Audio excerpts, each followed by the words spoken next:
आज हम इस वीडियो में सीखेंगे कि अनौपन्यासिक का विलोम शब्द क्या होता है और इसका अर्थ क्या होता है, और साथ में हम कुछ उदाहरण वाक्यों से भी इसे और अच्छे से समझेंगे।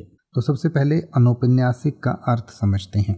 अनौपन्यासिक का अर्थ होता है नॉन नैरेटिव, गैर कथात्मक, या जिसमें उपन्यास जैसे गुण या विशेषता न हो, यानी कि जो उपन्यास से जुड़ा हुआ ना हो या उपन्यास के जैसा ना हो, उसे हम अनौपन्यासिक कहते हैं। उपन्यास का मतलब होता है कि जब कोई काल्पनिक कहानी होती है या कोई काल्पनिक गाथा होती है तो उसे उपन्यास कहा जाता है, और उसी गुण या विशेषता से जो लिखा गया कोई लेख होता है तो उसे औपन्यासिक कहते हैं, और जो इस गुण या विशेषता का ना हो तो उसे अनौपन्यासिक कहते हैं।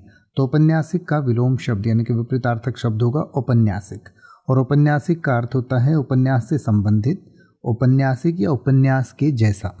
तो आइए अब हम अनौपन्यासिक और औपन्यासिक को कुछ उदाहरण वाक्यों से समझें। जैसे कि आप ये कह सकते हैं कि उस लेखक की शैली बहुत अनौपन्यासिक है जिसमें पाठकों को बांधे रखने की शक्ति नहीं है। तो इसका उल्टा आप कह सकते हैं उस लेखक की शैली बहुत औपन्यासिक है जिसमें पाठकों को बांधे रखने की शक्ति है।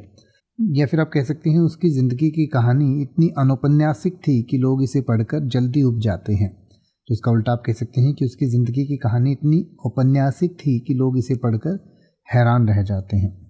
अब आप किसी भी वर्ड का मतलब हिंदी और इंग्लिश में YouTube पर सर्च कर सकते हैं। आपको मेरी वीडियो मिल जाएगी जिसमें आप बिना किसी फालतू बकवास के सीधा उस वर्ड का मतलब समझ पाएंगे। तो ऐसी ही वीडियोस को देखते रहने के लिए चैनल को सब्सक्राइब करें और बेल आइकन को प्रेस करें।